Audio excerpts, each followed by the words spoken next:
Fast and Furious, Lyft Driver Edition. Dear Lyft driver. Thank you for giving me the time of my life. I have never been so glad to be late to the airport. I told you that I was in a hurry and didn't want to miss my flight. You said that you used to be a race car driver, but you never got to use your skills because it scares people. I said, have at it, man. You were like, seriously? I said, it's on my bucket list, dude. And so we launched. Oh. My. God. It was like riding a roller coaster, but scarier because there are no tracks and nothing to keep you from flying into oblivion. The car sped up so fast I was thrown into my seat with a yowl. You expertly swerved through and past cars with mere inches of space between them and us at what seemed to be warp speed. The lights were flashing by like stars. Then the Tokyo drift started. After not dying, I squealed with glee. You asked if I was okay, and I suddenly turned 2 years old and yelled, again. Again! You chortled and went faster. Sliding smoothly between darts of death, we were laughing together. You said this was the first time a passenger had let him go full-out racetrack mode. I don't know how the hell we didn't get pulled over. I was screaming and having the time of my life. You said that you were, too. I missed my flight anyway, but the trip was worth it. Thank you for this amazing experience. I can now cross being in a wild speeding car chase off my bucket list. Thinking about this always puts a wide smile on my face. Rating, 5 stars, would be late on purpose again. The walls of flesh. I died. I know I died. I felt it the moment it happened. I was an old man.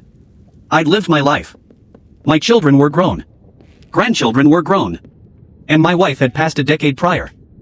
I was ready. I made a promise to find her in every lifetime, and I intended to fulfill that promise. Therefore, as I sat out on that front porch and watched that sunset from my spot in the rocking chair right next to hers, I was almost begging for God to take me. Silently. Wishfully.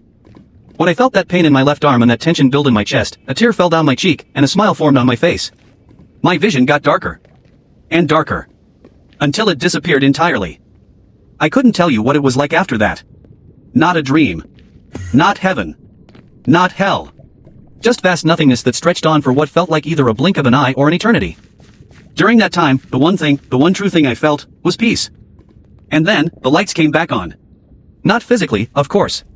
It was actually darker than ever. I felt trapped within a claustrophobic prison cell, barely big enough for me to fit.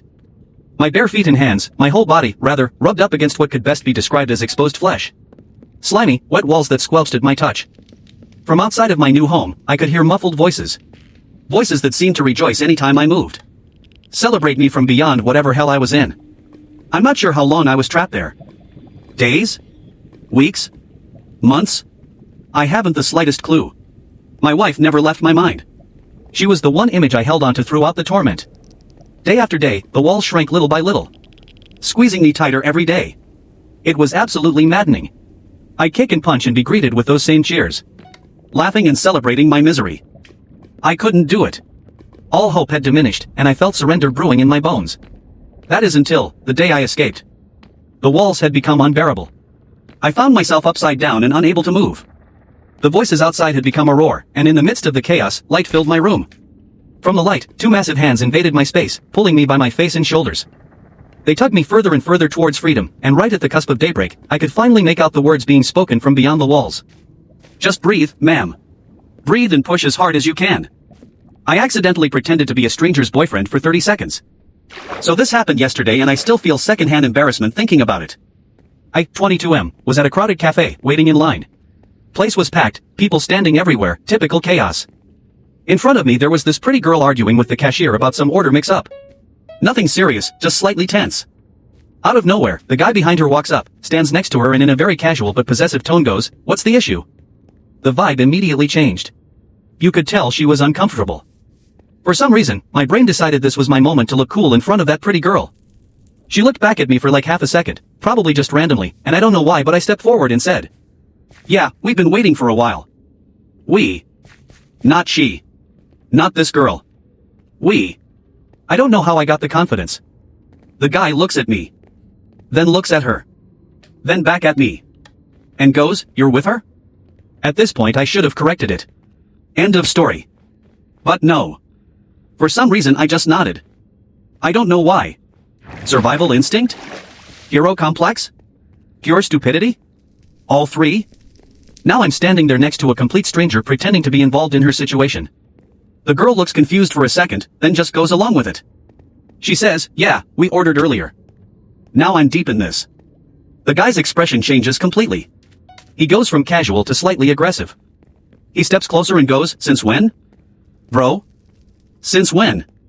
I literally met her 12 seconds ago." Before I can say anything, the girl suddenly grabs my arm. Like fully commits. And says, "Can we just get our order and leave?" Now the entire cafe is watching. Cashier is confused. I'm confused. The guy is definitely not happy. There's like 5 seconds of silence that felt like 5 business days. Then the guy just scoffs and walks away. We collect the order, step aside, and the moment we're out of that situation she immediately lets go and goes. Sorry, I panicked. I just stood there like an NPC and said, "Same." We both kind of awkwardly laughed and then went in completely opposite directions like nothing ever happened. I don't even know her name. But for about 30 seconds, I was apparently in a relationship. And I almost got into a fight over it. TLDR, tried to help a stranger at a cafe, accidentally said we instead of she, ended up pretending to be her boyfriend in front of another guy, and almost got into a fight.